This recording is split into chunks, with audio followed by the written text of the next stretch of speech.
It is the most foundational story ever told, the story of the very beginning of us. In the mists of primordial time, God walks in a perfect garden. He forms the first man, Adam, from the dust of the ground and breathes into him the breath of life. He places him in a paradise called Eden, a world without sin, without shame, without death. From the man's own side, he fashions the first woman, Eve, a helper perfectly suited for him. They are given dominion over all creation, walking in perfect communion with their Creator. They have everything, and they have only one rule, one single prohibition. Do not eat from the fruit of the tree of the knowledge of good and evil. We all know how the story ends. A serpent speaks with beguiling words. A doubt is planted. A choice is made. And with one act of disobedience, paradise is lost forever. An angel with a flaming sword guards the entrance, and humanity is cast out into a world of toil, pain, and mortality. This is the story we know. It's the story we were taught in Sunday school, the story depicted in countless works of art, the bedrock upon which so much of our theology is built. It is powerful, it is true. But what if I told you that this story, as foundational as it is dangerously incomplete? What if the version you know is merely a summary, an executive brief of a much more detailed and complex historical account? What if critical details that change our understanding of sin, responsibility, and God's original plan were left on the cutting room floor of history? Think about it. How long were Adam and Eve actually in the garden? The book of Genesis is silent. Was it a day, a week, a year, a century? Does it not matter? Or does the length of time they spent in perfection radically alter the nature of their fall? And what about their children? The Bible tells us they had sons and daughters, but it gives us the names of only 3 sons. It is strangely, unnervingly silent about the names of their daughters. Why? Why would the mothers of entire nations be erased from the record? These are not trivial questions, and the answers, as you are about to see, have been waiting for us for over 2,000 years, hidden in a text that the religious establishment decided you weren't supposed to read. Before we unveil the missing evidence, we must first establish the crime scene. We must examine the official record, the Book of Genesis, and identify the gaps, the silences, the unanswered questions that have puzzled theologians and skeptics alike for centuries. This is not an attack on the integrity of Scripture. This is an investigation into what the text doesn't say, because sometimes the silence is where the deepest mysteries are hidden. The first major gap is the mystery of time. The narrative in Genesis 2 and 3 moves at a breathtaking pace. Adam is created, placed in the garden, names the animals, Eve is formed, they are tempted, and they fall, all within the space of what feels like a very short period. The text offers no chronological markers. This vagueness creates a specific impression that the fall of man was a swift and almost immediate tragedy. It portrays Adam and Eve as naive, newly created beings who were almost instantly deceived. But is that the full picture? The lack of a timeline is a critical missing piece of information. The second and perhaps more famous gap is the mystery of identity, specifically the identity of Cain's wife. Genesis 4:17 states plainly, Cain knew his wife, and she conceived and bore Enoch. The question that has echoed through the ages is immediate and obvious. Where did she come from? If Adam, Eve, Cain, and Abel were the only people on earth, who was this woman? For centuries, this has been used by critics as a supposed contradiction to attack the credibility of the Bible. The traditional answer, of course, is that Cain must have married a sister born to Adam and Eve after the events of Genesis 4. And while that is a logical deduction, the Bible itself never explicitly states it. It leaves the name, the identity, and the story of this pivotal woman, the mother of the first city, completely shrouded in silence. These are not minor details to be brushed aside. They are significant narrative voids. The absence of a timeline changes our perception of Adam's responsibility. The absence of female names creates a genealogical puzzle that has fueled doubt and criticism. The author of Genesis, under divine inspiration, chose to omit these details for his own narrative purposes. But what if another divinely revealed account chose not to? What if another ancient witness was called to the stand, one who was obsessed with chronological order and the complete historical record? What if that witness could fill in these gaps, not with speculation, but with direct testimony? This is the point where our investigation truly begins. To answer the questions that Genesis leaves open, we must call a new witness to the stand. This is not a modern scholar with a new theory. This is an ancient witness, a voice that is over 2,000 years old, a voice that was silenced by the religious establishment but preserved in the wilderness and in the heart of an unconquered nation. We are calling to the stand the Book of Jubilees. As we established in our first investigation, the Book of Jubilees is not some fanciful medieval text. It is an ancient Hebrew work, revered by the Essenes at Qumran and held as sacred scripture by the Ethiopian Orthodox Church to this very day. And its central claim is this: that it is a direct transcript of the history of the world, dictated to Moses on Mount Sinai by an angel of the presence, read directly from the heavenly tablets. Therefore, when Jubilees speaks on the matter of Adam and Eve, it does not speak with the voice of speculation. It speaks with the voice of divine authority. It claims to possess the very details that Genesis omits. It asserts that the heavenly tablets, the original blueprint of history, were not silent on the timeline of Eden. They were not silent on the names of the first daughters of humanity. For centuries, the mainstream narrative has been controlled by a single witness, the Book of Genesis. Any testimony that seemed to add to or elaborate on its account was dismissed, labeled as apocryphal, and relegated to the dusty shelves of obscurity. But today, the forgotten witness will have its say. We are about to present the evidence that has been hidden in plain sight. We will reveal the specific timeline of Adam and Eve's life in paradise.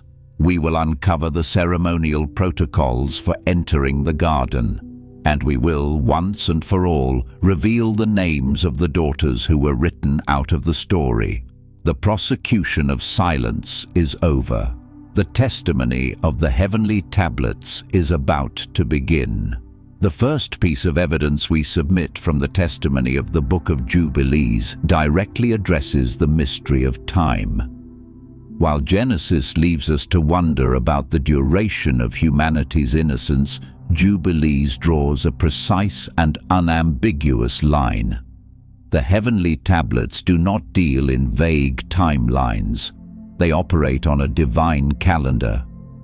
According to Jubilees chapter 3, after Adam was created and placed in the Garden of Eden, he was not tempted within a matter of days or weeks. The text states that he was placed there to work it and to guard it, and that he remained in this state of perfect communion and sinless obedience for exactly 7 years. Let that sink in. Not 7 days, not 7 weeks, 7 years. For 2,555 days, Adam walked with God in the cool of the day. He lived in a world untouched by corruption. He learned the ways of his Creator. He exercised his dominion over the earth without hindrance. This was not a fleeting moment of innocence. It was a prolonged era of perfection. A golden age of humanity that has been completely erased from our common understanding. The number 7, of course, is not arbitrary. This is not a random detail. Throughout Scripture, the number 7 is the divine fingerprint of completion, perfection, and spiritual wholeness. There are 7 days of creation, 7 days in a week, 7 feasts of the Lord, 7 spirits of God. The 7 years in the garden represent a complete, perfect cycle of blessing and probation that was granted to the first man. This single detail radically transforms our understanding of the fall. This was not the naive stumble of a newborn creature. This was the deliberate choice of a man who had known nothing but the goodness and fellowship of God for a full sabbatical cycle. He wasn't deceived in a moment of weakness. He chose to rebel after an age of perfection. The 7 years in the garden don't lessen the tragedy of the fall. They amplify it. They raise the stakes from a simple mistake to a profound betrayal. And this is only the first piece of the timeline that has been hidden from us. The heavenly tablets do not only reveal the duration of Adam's stay in the garden, they also reveal the precise protocol for his entry. The Book of Jubilees testifies that the timeline of humanity's first days was governed by a sacred rhythm, a pattern of days that would later echo throughout the law of Moses. This is not a coincidence. This is evidence of a divine design woven into the fabric of creation from the very beginning. According to Jubilees chapter 3, while Adam was formed from the dust on the first day of his existence, he did not immediately enter the Garden of Eden. The text states that he remained on the earth where he was created for 40 days. Only after this period of 40 days was he brought into the garden to begin his 7-year tenure. And the protocol for Eve is even more specific. After she was formed from Adam's side, she too did not immediately enter the garden with him. She remained outside for a period of 80 days. Only after this second period of waiting was she brought into the garden to be with Adam. Now, if you are a student of the Bible, these numbers, 40 and 80, should immediately set off alarm bells. These are not random numbers. They are deeply significant ceremonial numbers that appear in the law of Moses concerning purification. In Leviticus chapter 12, the law states that after a woman gives birth to a male child, she is ceremonially unclean for a total of 40 days. And if she gives birth to a female child, the period of uncleanness is doubled to 80 days. Do you see the connection? The Book of Jubilees is making a radical claim. It is stating that the laws of purification given to Moses at Sinai were not new. They were a reflection, a mirror of a celestial pattern that was established with the very first man and woman. The entry of Adam and Eve into the Garden of Eden, the first Holy of Holies, was governed by the same divine timetable that would later govern an Israelite's return to the assembly after childbirth. This detail elevates the Garden of Eden from a simple paradise to something more, a primordial sanctuary, a sacred space with specific protocols for entry. Adam and Eve were not merely residents, they were participants in a divine ceremony. Their lives were already being shaped by the rhythms of sacred time, rhythms that would define the worship of God's people for thousands of years to come. This wasn't just a garden, it was the first temple. We now arrive at the most significant piece of evidence the testimony that directly addresses the most persistent and troublesome question left by the Genesis account, the mystery of Cain's wife. For centuries, critics have pointed to this gap as a flaw in the biblical narrative, while believers have had to rely on logical deduction. The Book of Jubilees ends this debate. It does not offer a theory, it provides names.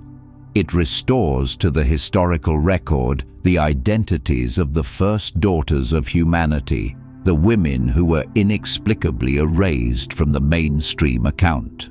Let us turn to the official record of the heavenly tablets as documented in Jubilees chapter 4. The text meticulously chronicles the births of Adam and Eve's children in their proper order. After the birth of Cain, in the 3rd week of the 2nd Jubilee, the text states that Adam and Eve gave birth to a daughter, and they named her Awan. Following the birth of Abel, another daughter was born, and they named her Azura. These are not footnotes. These are not minor characters. These are the missing pieces of the puzzle, Awan and Azura. The text is explicit about their roles. It states that at the end of the 4th Jubilee, Cain took his sister Awan as his wife, and she bore him his son Enoch. Later, after the death of Abel and the birth of Seth, Seth would take his sister Azura as his wife, and she would bear him his son Enos. Suddenly, the narrative makes perfect sense. The question of where Cain's wife came from is answered with a name, Awan. The genealogical line is no longer broken. The story is no longer a riddle. The Book of Jubilees accomplishes this not through complex theological argument, but through the simple act of restoring the names of the women who were present at the dawn of history. This raises a profound question. Why were these names omitted from the Book of Genesis? Why was the identity of the mothers of the lines of Cain and Seth considered unimportant while their brothers were named?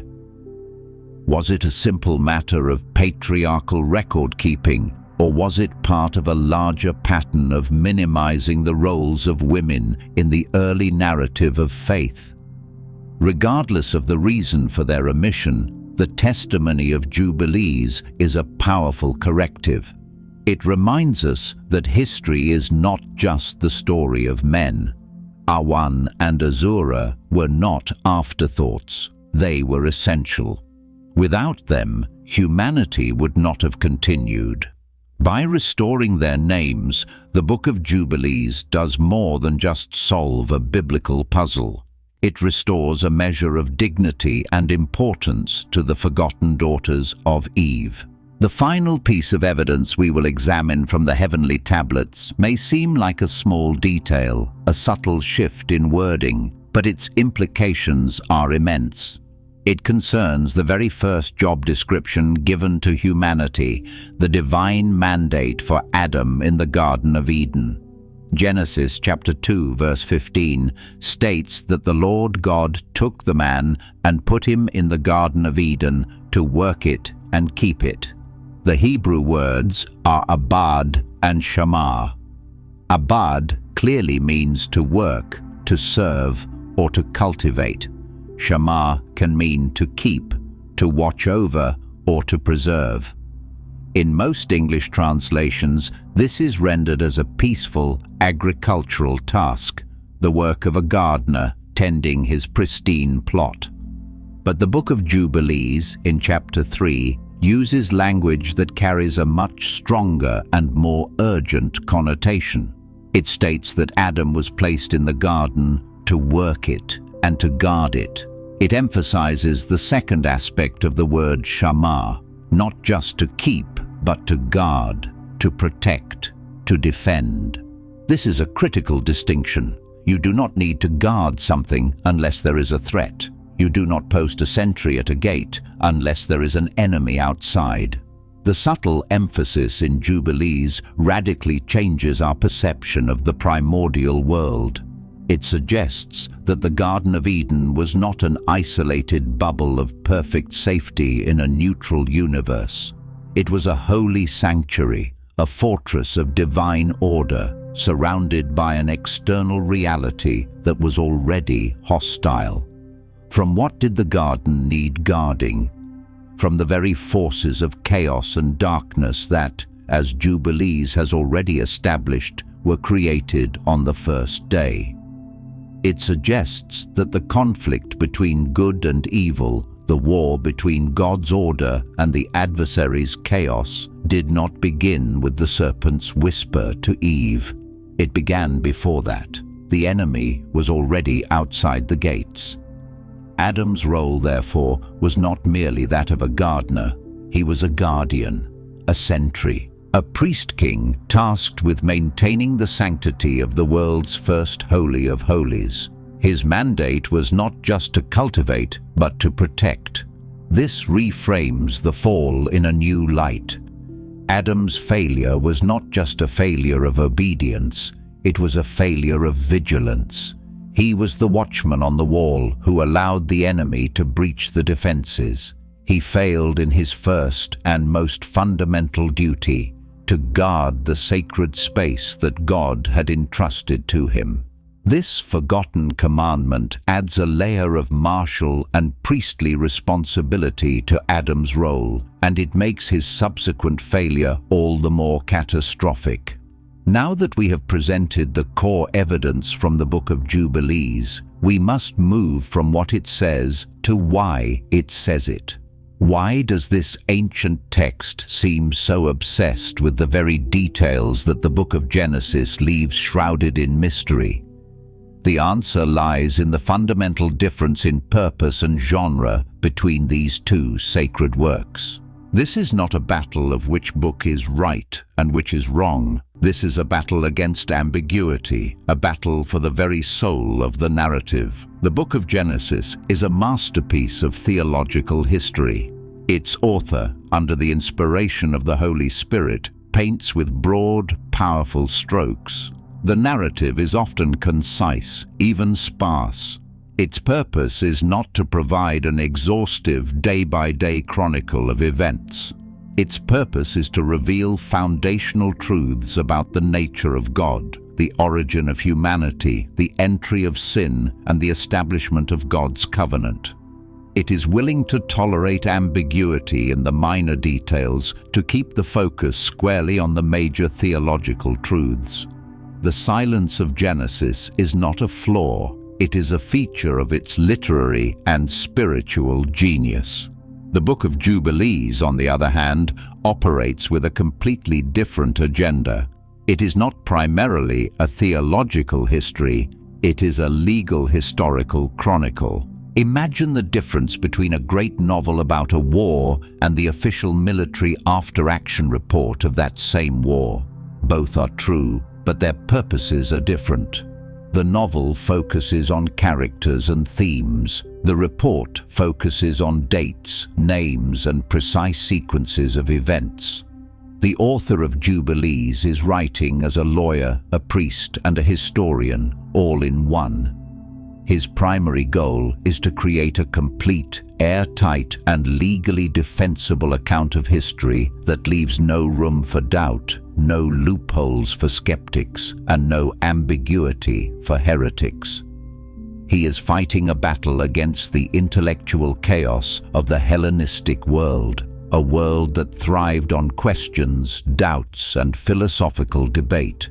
To combat this, he provides a narrative that is obsessed with detail. Every event is assigned a precise date on a divine calendar.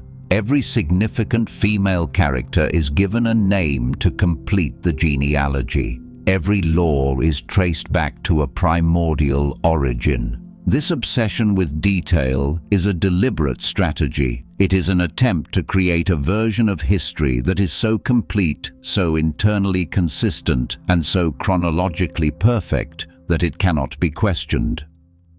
While Genesis offers a powerful portrait, Jubilees offers a detailed blueprint. And to understand the full structure, you need both. Let us now dissect the single most significant chronological detail revealed by the Book of Jubilees, the 7 years of perfection. This is not merely a piece of historical trivia. This detail, more than any other, fundamentally alters the theological landscape of the fall of man. It forces us to move beyond a simplistic narrative and confront the true nature of Adam's transgression.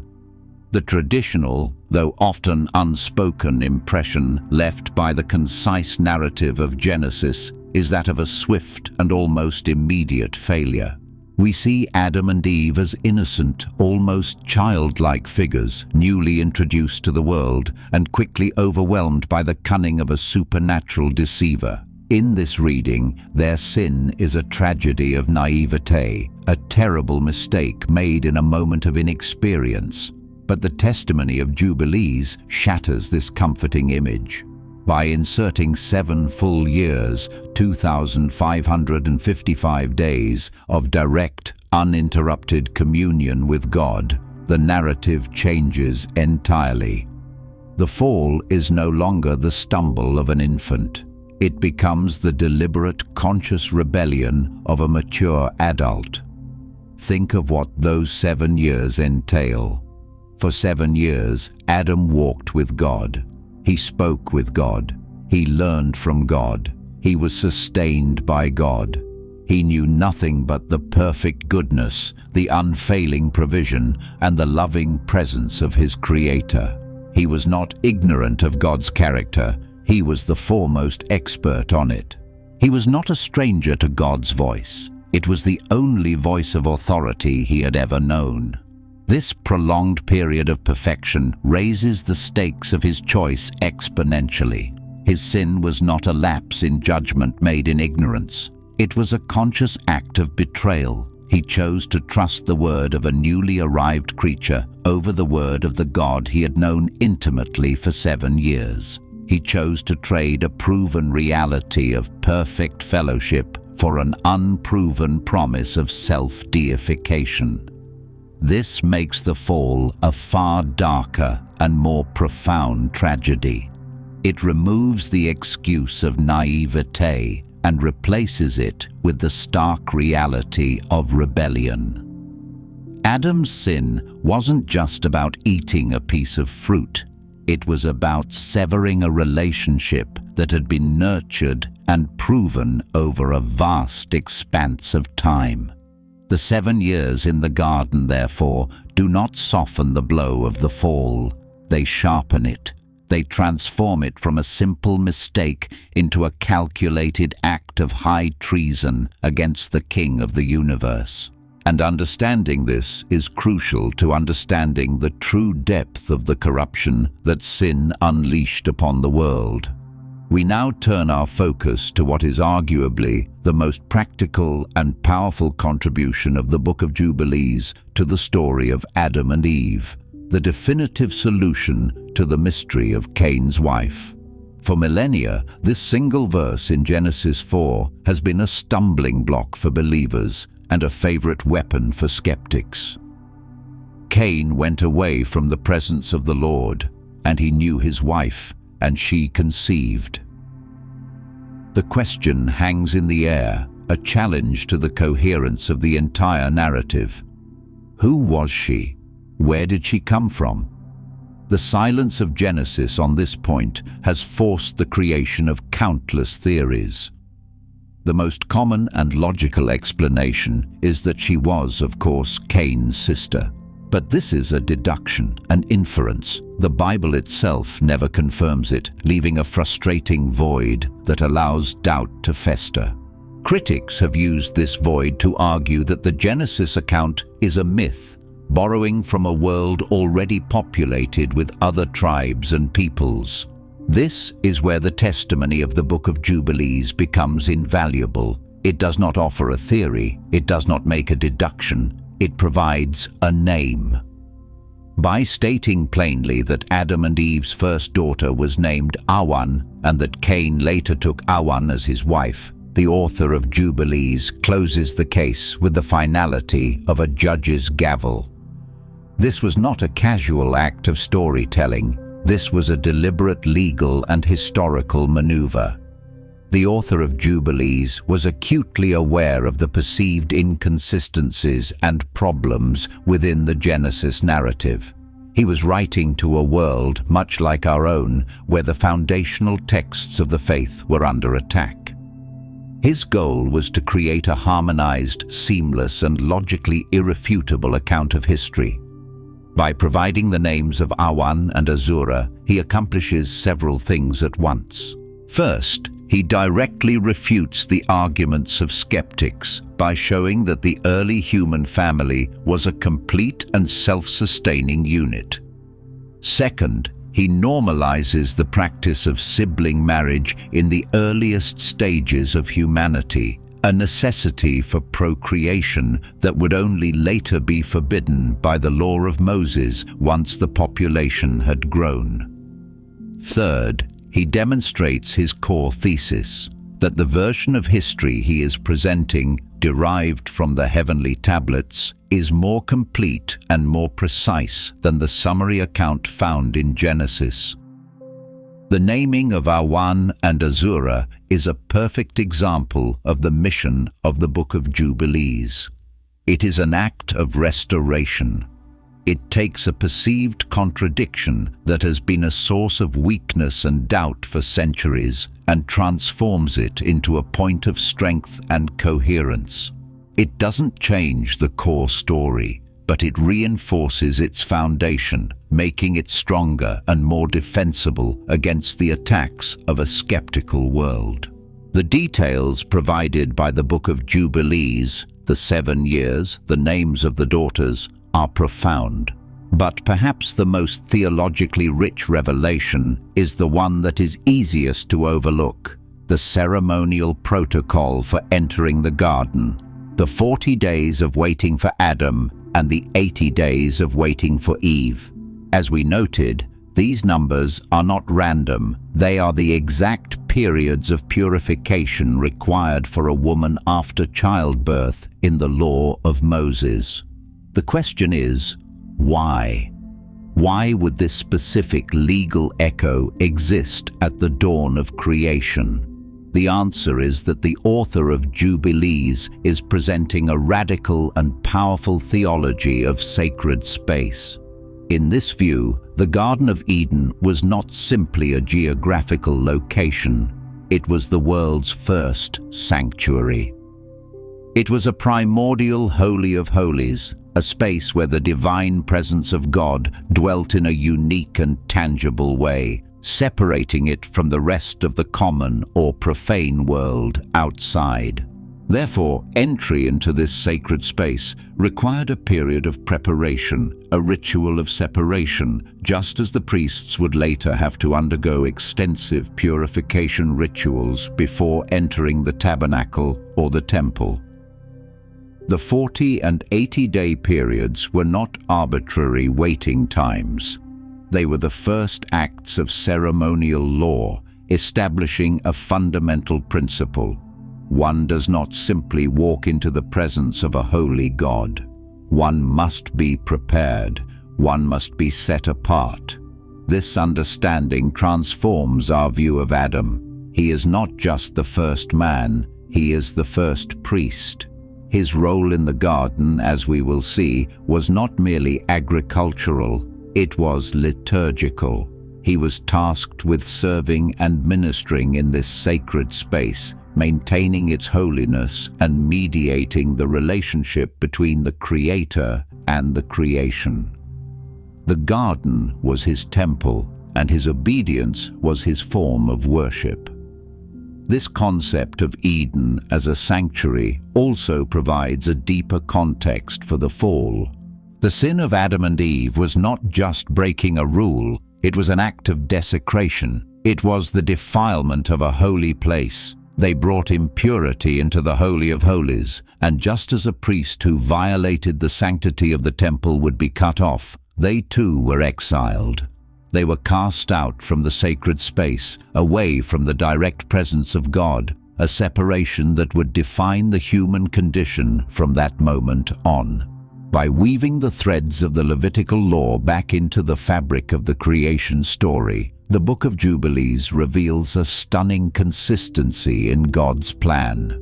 The principles of holiness, sacred space, and priestly service were not later inventions. They were the foundational principles upon which the world was built. The tabernacle of Moses was not a new idea. It was a copy, a shadow of a greater original reality, the primordial sanctuary of Eden. We now arrive at the final and perhaps most unsettling piece of analysis. It hinges on a single, powerful verb. Genesis tells us Adam was placed in the garden to work it and to keep it. The Book of Jubilees, however, places its emphasis on a stronger interpretation of that second command: to guard it. This subtle shift in focus from passive keeping to active guarding raises an immediate and crucial question. Guarding it against what? You do not need to guard something unless a threat exists. You do not post a sentry on a wall unless you anticipate an attack. You do not lock a door unless there is an enemy who might try to enter. The very command to guard the garden presupposes the existence of a hostile force, an external threat that existed even before the serpent made its appearance inside the walls. This completely demolishes the popular, simplistic image of a universe that was perfectly good until the moment Eve took the fruit. The Book of Jubilees, by establishing the creation of all spiritual beings on day one, has already laid the groundwork for this reality. The forces of darkness, the spirits who would later follow Mastema, already existed. The rebellion may not have fully manifested, but the potential for it, the hostility towards God's perfect order, was already present in the spiritual realm. The Garden of Eden, in this light, was not the entire world. It was a beachhead of holiness, a fortress of divine order, established on a planet where hostile spiritual forces were already at play. It was a sacred territory, carved out of a contested cosmic landscape. Adam's role, therefore, is cast in an entirely new and more dramatic light. He was not merely a gardener enjoying a peaceful paradise. He was a guardian, a watchman on the wall of God's earthly sanctuary, a priest-king tasked not only with cultivating the holiness within, but with protecting it from the impurity and chaos without. His first and most fundamental duty was vigilance. This reinterpretation makes the story of the fall even more tragic. The serpent did not simply appear out of nowhere in a perfectly safe world. It was an infiltrator, an enemy agent who successfully breached the perimeter, and the fall itself becomes a catastrophic failure of security. Adam, the guardian, failed in his primary duty. He was the watchman who fell asleep at his post, who entertained the words of the enemy instead of expelling him, who allowed the sanctuary to be defiled. This understanding aligns perfectly with the spiritual reality described throughout the rest of the Bible, that we are in a constant state of spiritual warfare. According to Jubilees, that warfare did not begin at the fall. The fall was simply the first major battle that humanity lost. The enemy was already at the gates, and Adam's failure was a failure to guard. So where does this leave us? After examining the ancient testimony of the Book of Jubilees, after uncovering the details of the 7 years, the forgotten daughters, and the sacred protocols of Eden, we can no longer be content with the simplistic, almost childlike version of the Adam and Eve story. The evidence compels us to move beyond the Sunday school narrative. This is not about discarding the Genesis account. It is about enriching it. It is about understanding that the story we have is a divinely inspired summary, but that a deeper, more complex reality lies beneath the surface. The details from Jubilees force us to adopt a more mature, more sober, and ultimately more realistic view of our own spiritual origins. The story is no longer about a naive couple and a simple mistake. It is about a prolonged period of probation, a conscious betrayal, and a catastrophic failure of priestly duty. It acknowledges the complexity of a universe where hostile spiritual forces were a reality from the beginning. It restores the names and the importance of the first women in the human story. Why is this important? Because a simplistic understanding of our origins leads to a simplistic understanding of sin and salvation. If we see the fall as a minor stumble, we will see the cross as a minor remedy. But when we understand the full weight of Adam's failure, a failure as the mature guardian of a holy sanctuary after 7 years of perfect fellowship, we begin to grasp the true depth of the corruption he unleashed, and only then can we begin to appreciate the true magnitude of the rescue mission that Christ had to undertake to redeem it. The details matter, the timeline matters, the names matter. They are not trivial additions. They are the missing pieces that allow us to construct a more complete and coherent picture of God's plan. They challenge us to grow up in our faith, to put away childish things, and to grapple with the profound and sometimes uncomfortable realities of a story that is far grander and more complex than we ever imagined. There is another deeply significant consequence of embracing the more detailed account found in the Book of Jubilees. It is a corrective to a historical blind spot that has plagued theological narratives for centuries: the erasure of women. The Book of Genesis, written within a patriarchal culture, focuses overwhelmingly on the male lineage. We are given the genealogy from Adam to Noah, from Shem to Abraham, all traced through the fathers. The mothers, wives, and daughters, with a few notable exceptions, are often nameless and voiceless, reduced to mere instruments of procreation. This has unintentionally created a narrative where the story of salvation appears to be an exclusively male affair. But the Book of Jubilees, by the simple act of naming Awan and Azura, pushes back against this silence. It is a small act with a massive implication. It declares that these women were not footnotes, they were founders. Awan was not just Cain's wife. She was a specific individual, a daughter of Adam, the mother of the line that would build the first cities. Azura was not just Seth's wife. She was the matriarch of the righteous line from which Noah, Abraham, and ultimately the Messiah would come. This isn't about modern political correctness. This is about historical and theological accuracy. God's covenant and his plan of redemption have always included both men and women. The promise given in the garden after the fall, that the seed of the woman would crush the serpent's head, places a woman at the very center of the story from the beginning. By restoring the names of Awan and Azura, Jubilees reminds us of a critical truth.